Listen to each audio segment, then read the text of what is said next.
Wait for that. And I will say, welcome to One Heart, One Mind Center for Spiritual Living, and invite our musician of the day, Tony Hamilton, who is a fabulous musician of the day, to lead us in with a song, to kick us off with a song here. Thank you.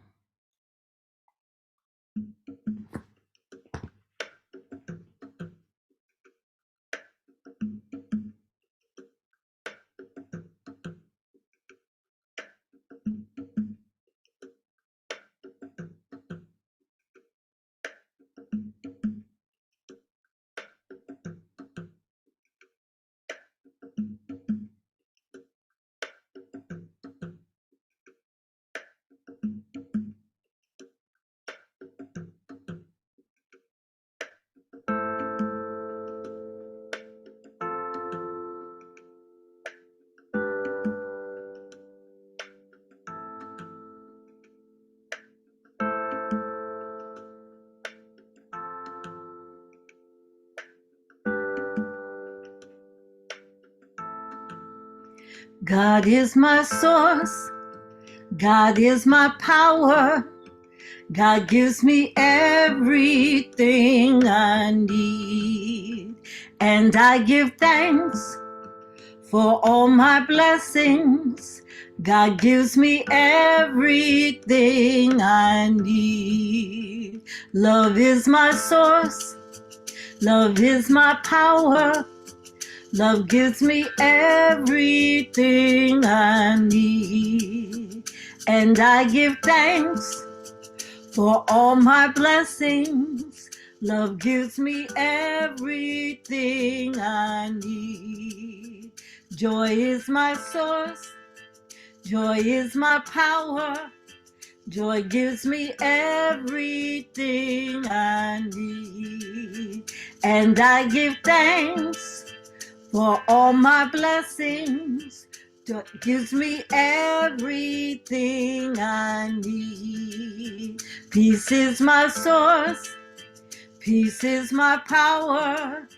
Peace gives me everything I need. And I give thanks for all my blessings. Peace gives me everything I need. God is my source. God is my power. God gives me everything I need. And I give thanks for all my blessings. God gives me everything I need. God is my source. God is my power. God gives me everything I need. And I give thanks for all my blessings. God gives me everything I need. God gives me everything I need. God gives me everything I need. God gives me everything I need.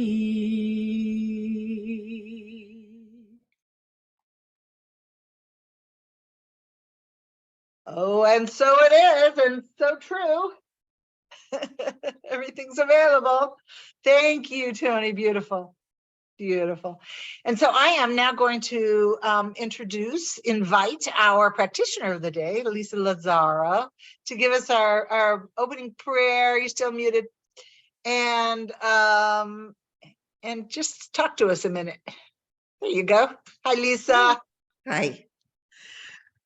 Well, following that song, I just feel like we can be centered in that knowledge of thanksgiving for the blessing of recognizing that there is one power, one God, one essential intellect, one mind that is available and is so connected to us because we are a unique part of it, each of us being a unique, individualized expression of that one power, and being able to come together on a Sunday to talk about it and to be reminded, so that we can carry that knowledge through whatever we face during the rest of the week and the rest of time, that we are blessed by the service and we're blessed by all parts of it, and by just even by each person who is participating in it, and by the music, and by everything that happens in the service, and by the words that are channeled through Reverend Michelle, that are always give us some peace that moves us closer to our own spiritual evolution. And so I'm so grateful for this service, and I'm so grateful for each and every person here. And I release my word into the law by saying, and so it is. And so today I'm actually thinking a couple of things. I don't know why, but anyway, just a few moments ago, I was just thinking about, and probably because of the fact that I'm dealing with disorder in my home, that it was like I was thinking about divine order, and about how, you'll laugh at me, but how the planets don't bump into each other. And it's kind of like that sense of all these things that are just out there that we don't pay any attention to, that are being taken care of. And so anyway, that was just my recent thought. But I also this week have been thinking about the theme of the oyster, and the pearl in the oyster. And the first thought that I had when talking the world in an oyster, the first thought that I had, honestly, was of those images of God's hand surrounding me, that sense of being totally protected and allowed, and being in that space of wholeness, and of that whatever's happening is okay, and that I'm just moving along. And so then translating that a little bit, I was thinking about how the oyster shell protects the developing oyster, and the fact that the oyster, whatever it is, the oyster is irritated, and as a result produces a pearl. And I was thinking about that in terms of our lives, that the way that we're able to produce something beautiful tends to need things that are irritating to us, challenges. It's like everything is balloons and butterflies, nothing really happens. It's, even though we don't like it, we have to have a challenge. We have to have something that provokes us to say, I don't like this. What am I going to do about it? And so I feel like that's what the oyster is doing in its own way, and ending up producing something beautiful. And no two oysters are alike. I mean, two pearls are alike. And it's just like each and every one of us. And so, at any rate, I just feel like this is an example of transformation, and how what happens to us to help us transform as well. And I found a quote that I also liked by Rumi, which is, what strikes the oyster doesn't damage the pearl. And I like that because it was also the same kind of a concept. And so anyway, I just think that the pearl is on a voyage to transformation in the same way that we are. And that's kind of how I was dealing with it. So that's it. Oh, thank you, Lisa. Yeah, so she just gave you a preview of the talk, which is often happens, just of today's message. That's perfect. And that's really it, right? It takes that irritant, something that might rub us the wrong way, and turn it into something beautiful. That's lovely. Thank you for that. Yeah. All right, Tony, kick us off again. Did you want to put up the quote of the month? Oh, yes, thank you. I don't know why I totally spaced that. And I don't know why I lean into the now. screen. I lean into the screen as if I can get closer to you. Okay. Can you see that? Yes. Okay, good. Okay, well, let's read it together. By some mystic presence, I was told to live and to love, to laugh and be glad.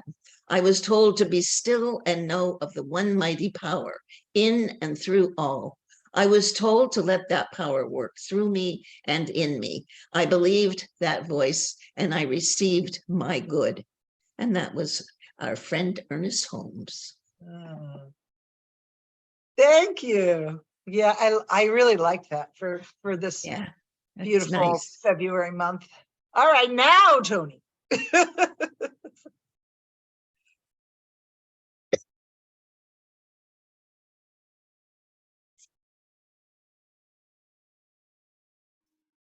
Sorry. I'm maneuvering a few screens here, so.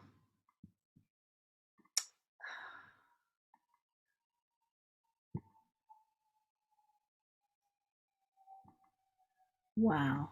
Okay, here we go.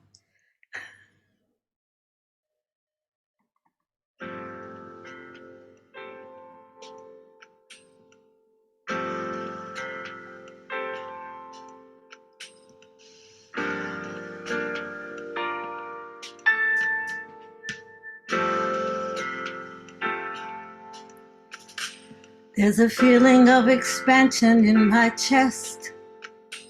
There's a knowing that this day will be my best. There's a quiet voice that speaks above the rest. It's spirit rising. There's a rumble in the earth beneath my feet. There's a knowing that I'm perfect and complete. There's a light in me that darkness can't defeat. It's spirit rising. Untie the ties that bind you. Let spirit just unwind you. Let the light remind you of who you are. Surrender to the feeling that spirit is revealing. Yes, freedom has no ceiling. Yes, you go far. You go far.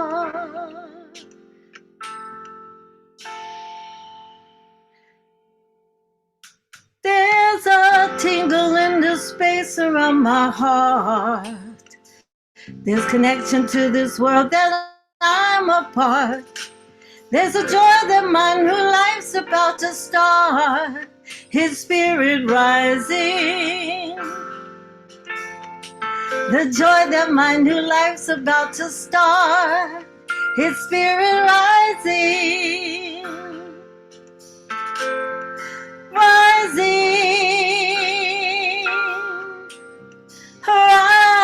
rising, spirit rising in me, lifting me up, setting me free. Yes, spirit rising in me, lifting me up, setting me free. It's spirit rising in me, lifting me up, setting me free. Yes, spirit rising in me, lifting me up, setting me free. Spirit rising in me, lifting me up, setting me free.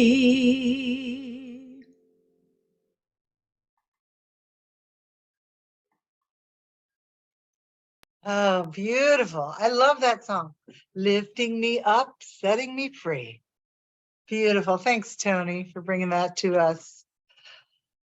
Oh, and here we are. I always look so forward to spending time with you guys on Sunday morning. I really do. And I'm so grateful you're here.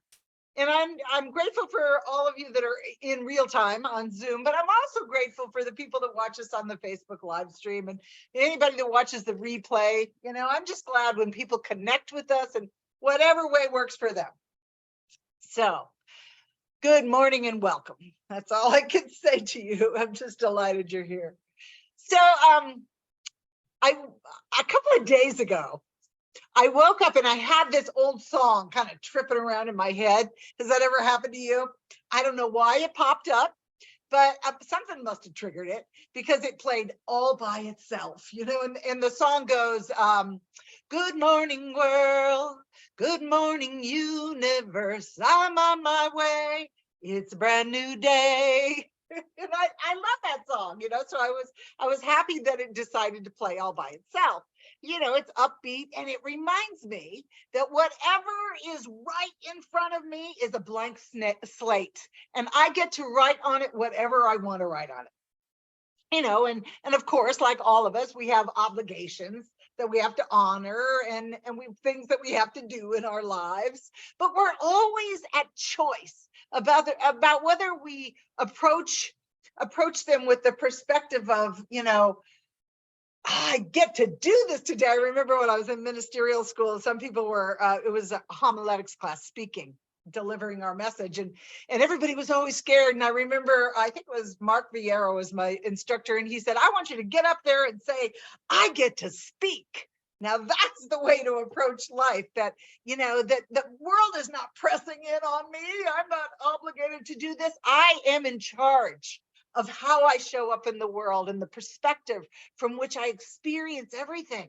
And that matters. That really matters, because it creates our state of being, and that shapes this moment that we're in right now, and it shapes the next one and the next one and the next one. You get the picture?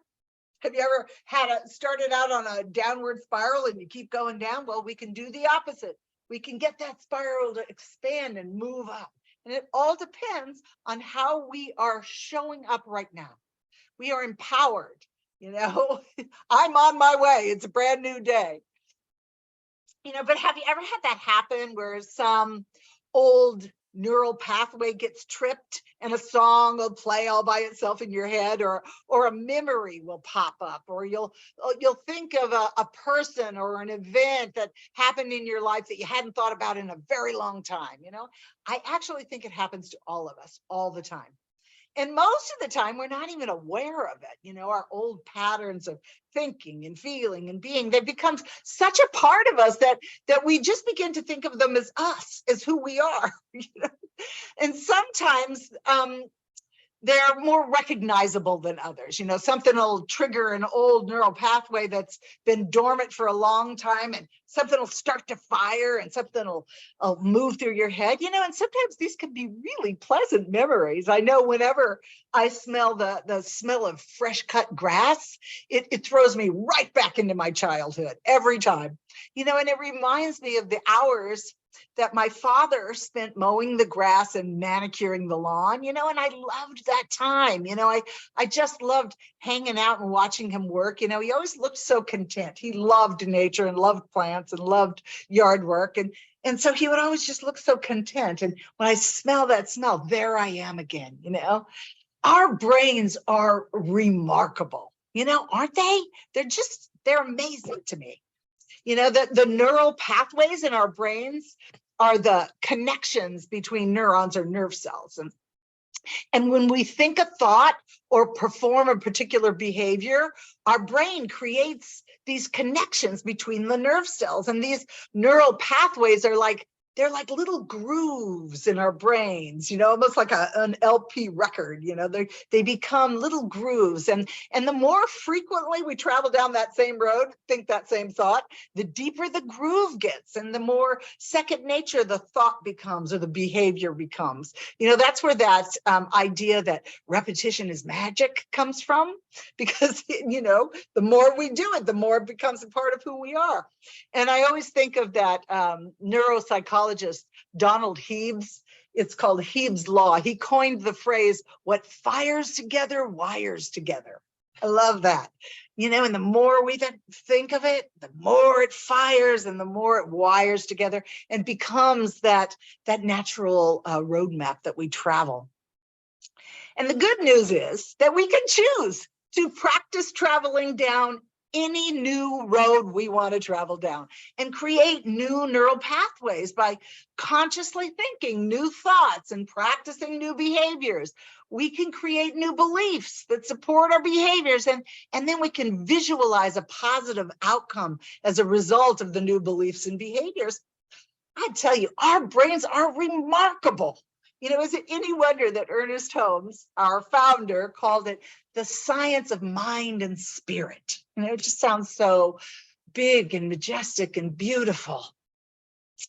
You know, our habits of thinking and feeling and behaving shape our everyday lives, you know, and our everyday lives ultimately add up to the sum of our lives. So what thoughts, feelings, and behaviors we fill our days with literally become the building blocks for our life story and eventually and ultimately for our overall well-being. You know, that's why I was so happy to be reminded, you know, I'm on my way. It's a brand new day, a brand new day, a brand new day for me to practice being consciously aware of what I'm thinking and feeling and being. A brand new day to consciously create in my mind the life I want to live, so that it fills my subjective mind with the feelings that match those thoughts. And then I follow through in action. You know, for years, it was commonly believed by neuroscientists that as we grow older, our brains don't change anymore. You know, it's like that old adage, you can't teach an old dog new tricks. That's not actually true. Current research in neuroplasticity, and I know we probably heard that word, it kind of gets tossed around a lot lately. Neuroplasticity is the ability of our brain cells to change and reorganize. And the new research in neuroplasticity reveals that our brains have the ability to change and reorganize at any age, and that creating new behaviors is possible through all of the stages of our life. No matter what age we are, we can rewire our brains. I find that really, really great news at 68 years old. This is something that metaphysicians have known and have practiced for centuries. You know, but science is revealing the truth behind this knowing, this intuitive knowing that metaphysicians have had. So, why, you might be asking right now, am I going on and on about how our brains work? Well, here's how I look at it. We've been given these incredible human bodies. They're just remarkable in their ability to adapt and to heal themselves and to be these perfect vehicles through which spirit, God, life, whatever name you give it, expresses itself into physical form. You know, Science of Mind teaches that each and every one of us is an incarnation of spirit in human form, that each of us is here to be the living embodiment of the one life of God. And that our lives are the way that God becomes conscious of itself. You know, we often say God knows itself through its creation. Well, we are its creation. And it knows itself through us as our very lives. And our journey through our humanity is this continual process of allowing this divine source, this divine presence, to know itself more fully through us. And we do that through our conscious evolution and our conscious unfolding. Notice that I'm stressing the word conscious here, you know, because we have everything we need to do that. You know, we're using our minds and the creative law to create our lives all the time. We're doing it whether we're aware of it or not. So why not learn and practice doing it in a conscious way? You know, and knowing how our human bodies works, that just helps us understand how and why our spiritual practices work and why they're effective. You know, practices like affirmations and spiritual mind treatment and practicing gratitude and practicing forgiveness. These practices change that roadmap, the grooves in our brain, which affects how we feel and creates a new state of being, a state of being that we want to live from, you know, because we live from our state of being. And that ultimately transforms our lives. We're empowered to transform our lives. through consciously watching what's going through our heads. And when we talk about changing our entire lives simply by changing how we consciously think, it sounds kind of, simplistic, really. But as we often say in science, it may sound simple, but it is not always easy.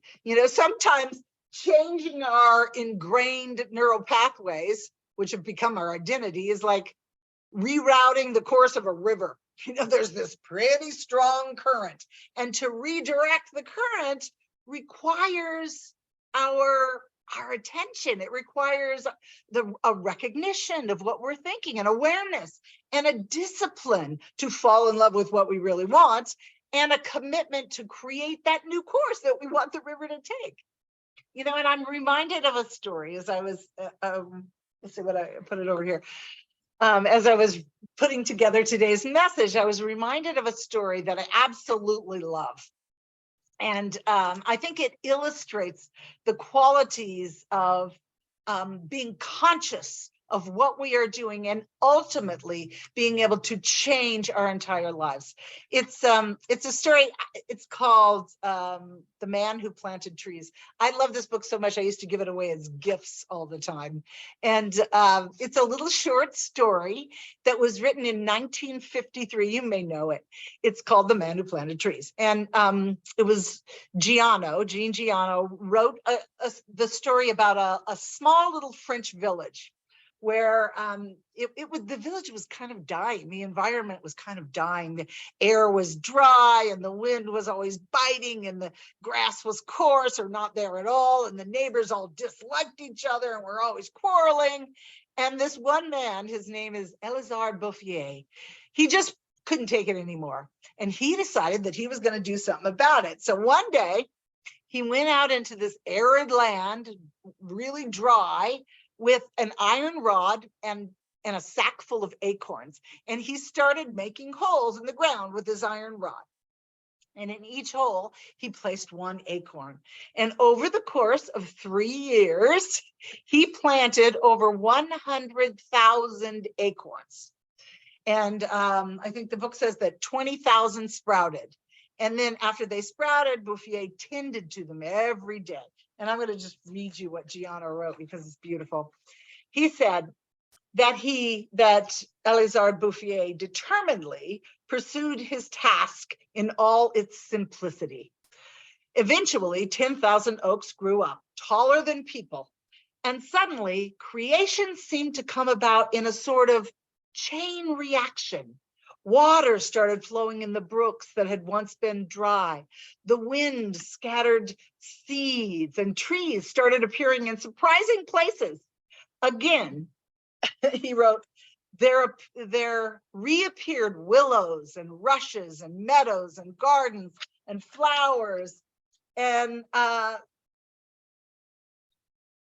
certain purpose of being alive. I love that. He continued, he wrote, the roads in the nearby villages were soon filled with hardy men and women, boys and girls who understood laughter and had recovered a taste for picnics. I love that. The transformation was really gradual, and it was so gradual that nobody really noticed that it was even happening. It's sort of like when your kids grow up, it happens over such a long period of time. You don't even notice that they've now become adults. So it happened so gradually that they only really noticed it in retrospect. And it was all because, as Giano wrote, one man, armed with his own physical and moral resources, was able to cause this land of Canaan to spring from the wasteland. And every time I read this story or think about it, I start to get almost teary because it feels so true to me. I can feel its reality. I can feel the possibilities that it opens up for us. One person doggedly determined to create change and going about it in such a disciplined and committed and ritualistic way, always keeping his mind on changing the course of the river. And this power is inherent within us. It is within us because God is within us. The power to express the love and the givingness of our Creator itself is within us. And it makes me feel kind of humbled and yet exalted and empowered at the same time. It inspires me. Just the thought of knowing that, yes, change is possible, that we really, truly are empowered to do that. Anyway, I just wanted to share that with you because I think it's important that we recognize that sometimes change comes overnight, but sometimes it doesn't. And to keep our eye on the prize, as we say, or to keep our hearts on the life that we want to live, to fall in love with it's inspiring and it keeps us on course. So I learned a new word the other day, a new idea, and it really stuck with me. So I want to share it with you. You might already know it. It was new to me. So the word is mentation. And it kind of goes hand in hand with what I'm talking about. Mentation is the activity that goes on in our minds, those neural pathways that have been created in our brains over years of enculturation and experience and just plain old day-to-day human living. Mentation is that ceaseless, the ceaseless thoughts that happen in our mind and that are kind of habitual and ongoing, kind of the replaying of the same thought and patterns and mental content that just gets repeated day after day. It's not real thinking. Thinking and mentation are not the same thing. When we're consciously thinking a thought, we're playing in the realm of creativity and imagination. Mentation is just the same old thoughts happening over and over again. I love the example, and I think I've shared this before, but it's such a great example. There's an old episode of Deep Space Nine, which was a spinoff of Star Trek, I believe. And in this episode, the captain is communicating with an alien species, and the alien species is communicating by reading his mind. And they keep showing him this one experience of his wife dying tragically in a fire. And then they keep asking him the same question. Why do you live here? Why do you live here? And he keeps trying to tell them, no, you don't understand. I don't live here. We're linear beings. Things happen and we move on. And this was just an experience I had. And they just kept asking him the same thing. Why do you live here? Why do you live here? Until finally he got it. And he realized that this thought, this event, the tragic death of his wife, this mentation, if you will, and the accompanying feelings that it draws up had been driving his life. And this is mentation. Mentation is the repetition of an old pattern that we keep playing, and we're not even aware that we're doing it anymore. It's just become a part of our lives. So here's the thing. Our job is to begin to empower ourselves by becoming conscious, becoming the conscious observer of what travels through our minds. Awareness is the first step. We watch our mentation, the old stories, and things might be stories of blame and victimhood and that might be taking place without us even realizing that we've been giving them free rein in our mind. It's just an old habit, an old thought, a rut. And as metaphysicians, we know that it is done unto us as we believe. But we also know that we're empowered to change the old mentation through the power of our conscious thought. We want to create an empowering story. We want to create thoughts and feelings and behaviors that are life-affirming. We want to tell the story of our oneness and our empowerment in God. And we are empowered in God. As we feel that presence and that resonance and vibration, we can let that become the new story, the new thought. So I just want to touch on a practice that I think is one of the most valuable tools for letting go of old patterns of thinking or unconscious mentation. And to begin to think affirmatively and creatively about moving forward, and that's forgiveness. And we're going to be talking about it next Tuesday in our Tuesday evening class. So if you want to dive in a little deeper, I invite you to join us then. But forgiveness is kind of a misunderstood idea. You know, forgiveness doesn't say that what happened to us that was painful or caused us suffering was okay. That's not what forgiveness is. Forgiveness is a process that releases us from our perceived victimhood, and it empowers us to move out of the bonds of resentment and anger and shame and blame and suffering. Forgiveness opens us up to take responsibility for our own lives. And responsibility is our ability to respond from the truth and the nature of our own being, our God self. You know, there is a part of us that can never be injured because God can never be injured. Forgiveness, you know, forgiveness reminds us who we are in that grander, larger process. You know, and forgiveness can be a couple of things. It can either be forgiving someone else for something that they did to us or said about us, or it can be to forgive ourselves for something we did or we said. Even if it was unknowingly or knowingly, it doesn't really matter. Sometimes we might injure someone and we don't even really realize we did it.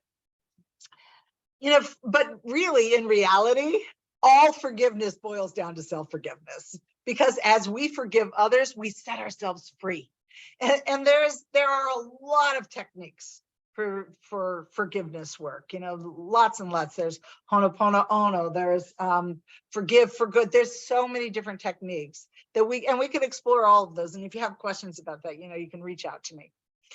And as I said, on Tuesday, we're going to be diving a little bit deeper into that idea, because we're discussing forgiveness is a major practice in Jim Massapust's book, Thank You, God, That. And we're coming into that part of his book. So I'm going to finish up today by finally getting to today's talk title, which is The World is an Oyster, which really is a wonderful metaphor for what I've been talking about today and for the things that we encounter in our life. So picture an oyster shell. I'm sure you have. I'm sure you know what an oyster shell looks like, right? And inside that outer rough grayish shell, there's a layer of tissue right on the inside, and it's called the mantle. And the mantle actually protects the body of the oyster, which is deep inside, covered up by the mantle. And the mantle produces a substance that's called nacre. It's also known as mother of pearl. You probably know that name. I knew that name. And when a grain of sand slips in between the shell and the mantle of the oyster, you know, and it causes that irritation, you know, that discomfort. To protect the oyster, the mantle coats that grain of sand with layer upon layer upon layer of the nacre, the mother of the pearl. And and as an aside, I read that the mother of pearl is believed to have stress relieving properties, and it's supposed to bring a calmness, and it's supposed to stimulate intuition and creativity. You know, I don't know, but eventually, as that grain of sand is covered in the nacre, it forms the beautiful pearl. You know, and a pearl symbolizes for us the wisdom and the beauty and the good that can be demonstrated from embracing the unexpected and uncomfortable things that life may bring our way. I love that that Lissa said that she said something about hands embracing us, because that's really what's happening. The grain of sand, the oyster, gets embraced by the mother of pearl in this really beautiful kind of soup of calm and peace. Anyway, so we can learn a lot from this. You know, as I said earlier, how we engage with what shows up in our lives, the attitude with which we approach life is entirely up to us. And we're always at choice about whether we approach life from the perspective of, oh, the world is pressing in on me like that annoying grain of sand, or from the perspective that we're creating and shaping something beautiful out of something that seems irritating. You know, we're in charge of this perspective from which we see and experience our world. And that matters. That matters. If an oyster did not choose to address the grain of sand that caused the discomfort and the irritation, we'd never experience the beauty of the pearl. You know, and I think pearls are beautiful. I want more pearls in my life. So my invitation to you this week is when we encounter something that could potentially be irritating or annoying, we stop and we become conscious of what we're thinking about this person, event, thing, situation, whatever it is. And we consciously shift our perception from what is wrong to what is seeking to emerge here. What quality of the divine is seeking to emerge right here through me? What can I bring to the party that wants to emerge? You know, we can change our perspective from, oh, this is happening to me, to what can I create from this? What wisdom can I gain? What gift or good is seeking to emerge here through me? It's an entirely different way of dealing with the irritants that we might experience. So let's take a nice deep centering breath. And let's know together that all there is God. All there is this divine presence, and that we are living within its wonderful embrace.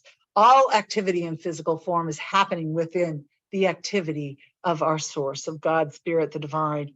So I know for and about each and every person that is present in this call, and for all of our spiritual community, and for the larger community at large, that we are points of expression for the greater fulfillment of the love, peace, prosperity, joy of the divine in every area of our life. I know that fully. I hold that resonance. I think it, I feel it, I am it. So for this, I'm just so grateful. I am so grateful that we are empowered to co-create with this divine presence. How cool is that? And our bodies are designed to do that through us perfectly. So for that, I'm just so grateful. I'm just grateful. And I relax in that gratitude. And we say together, and so it is. And so it is. Oh, so my dog just kicked the computer. I hope that didn't throw us out of whack here. So, wow. So I am not really sure who is doing the offering. I really don't have any idea. Does anybody? I am. Hey. Well, I'm so glad you were able to join us. You must be having a little computer problem or something. We are. Well, I am so glad you're here, that you made it. Me too. Thank you, Elaine. I see you're on your iPad. Yeah. All right. So this is the time of sacred giving, and it's one of my favorite times. And so we hold that as giving and receiving are one and the same. It is really wonderful to give to one heart, one mind. And as we give, we're already receiving so much, and we just keep receiving. And so we have a little prayer to say. Oh, yes, we do. I'm falling down on the job here. Hang on just a second. That's okay. All right, here we go. I guess I should mention that we're going to have a PO box that we can. Oh, yeah. Yeah. I don't know if Jim put the PO box in, or if he still. Either will work for now. Okay. Well, if you want to send a check, just look in the chat room, and we have the address for that. And if you want to Venmo, that's quite easy, to One Heart, One Mind. That's equally great. And so sacred giving. Everything flows from the nature of God's good. We receive from this flow, and we give from this flow. We give in gratitude and love, and we have faith in the infinite giving nature of spirit. And so it is. Oh, thank you, Elaine. And so I guess we're going to have Yvonne do announcements, and then we'll come back to you for the benediction, and then Tony will close us out with her song. Okay, that was a great talk, by the way. Oh, thank you. Monday evening, we have prayer group from 6 to 6:20. And join us on Zoom as we silently pray as you silently pray for yourself, for each other, and for One Heart, One Mind. Tuesday is our evening spiritual learning, and we're picking up to continue week 3 of our study of Thank You God That, which is Jim Massapist's book. By the way, you can get that, and I would suggest you do. It's really good. It's fun. There's wonderful stuff in there. Plus, you kind of get to know him a little more. And the reading assignment this time, oh, and he will also, if you donate $10 to One Heart, One Mind, he will send you a book. And it tells you all about that on the newsletter. So please be reading the newsletter. We're going to be reading chapter 12 and 13 on forgiveness, which Michelle told us that's what it was going to be. It's an hour of really wonderful sharing and learning. And so it'd be great for you to join us. And then on the 20th, I wanted to tell you that we'll begin a book review of Pam Grout's book, E Squared. This is what it looks like. And I'm showing you what it looks like because she has a whole bunch of other E books that aren't E Squared, but E Squared is the one you want. I started reading this. It's so fun. And Isn't it? Michelle told us that she's just lively and silly and fun, but wonderful stuff. It has 9 do-it-yourself energy experiments that prove your thoughts create your reality.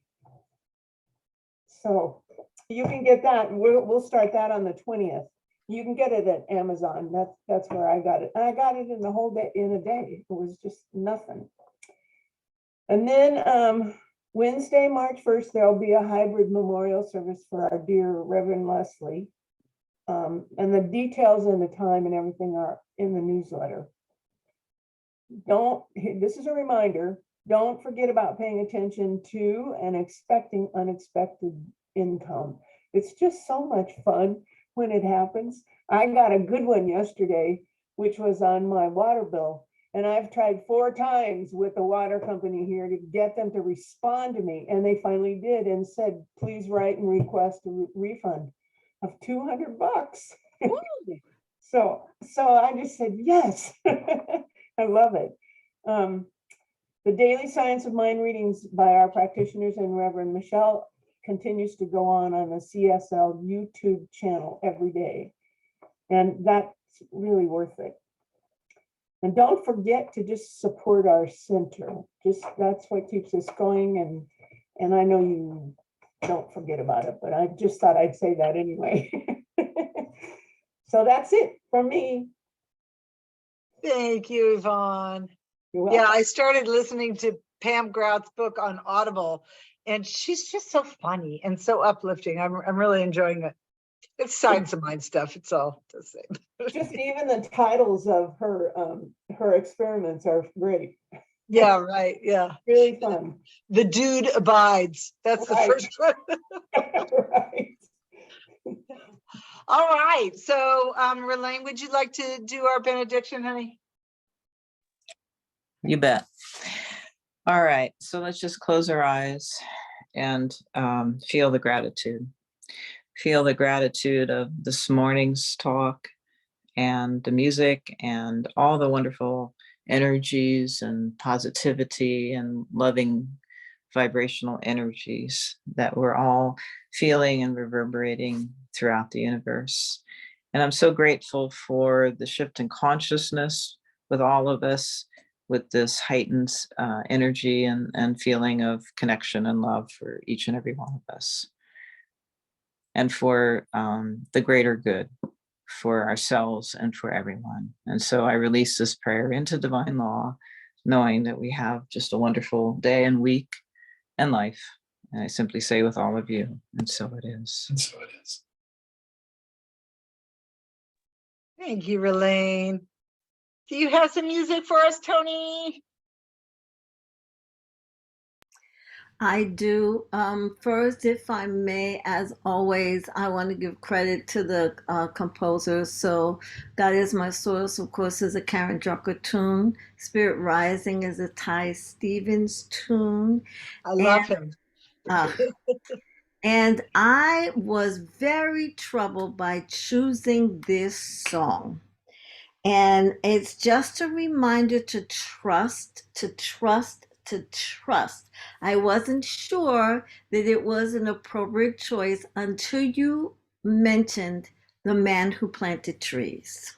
Ah, there you go.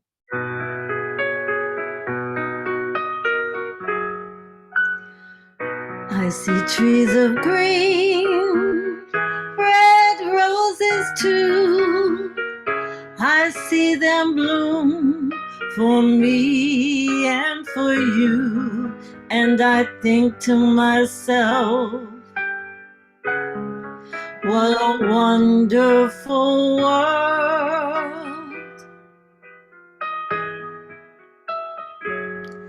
I see skies of blue and clouds of white, the bright, blessed day, the dark, sacred night, and I think to myself, what a wonderful world.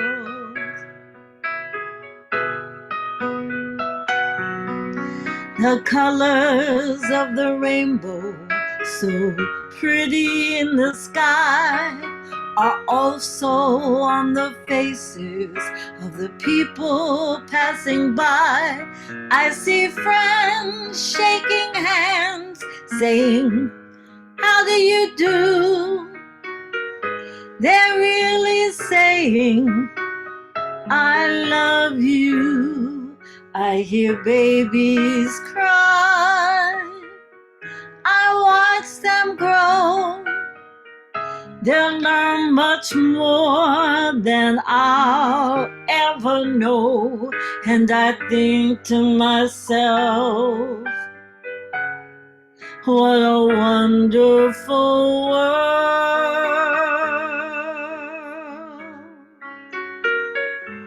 And I think to myself,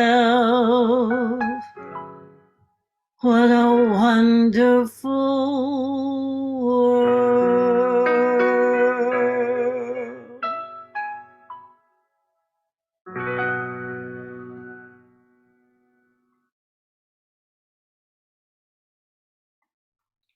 And it is a wonderful world.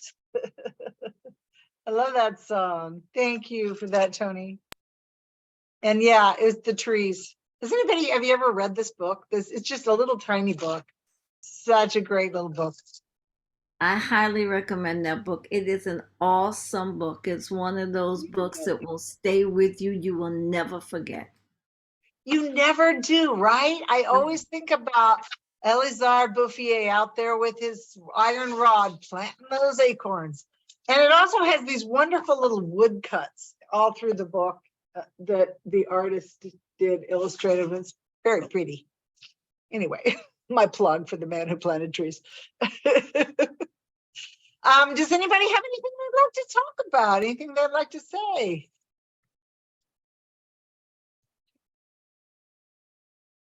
Just jump on in.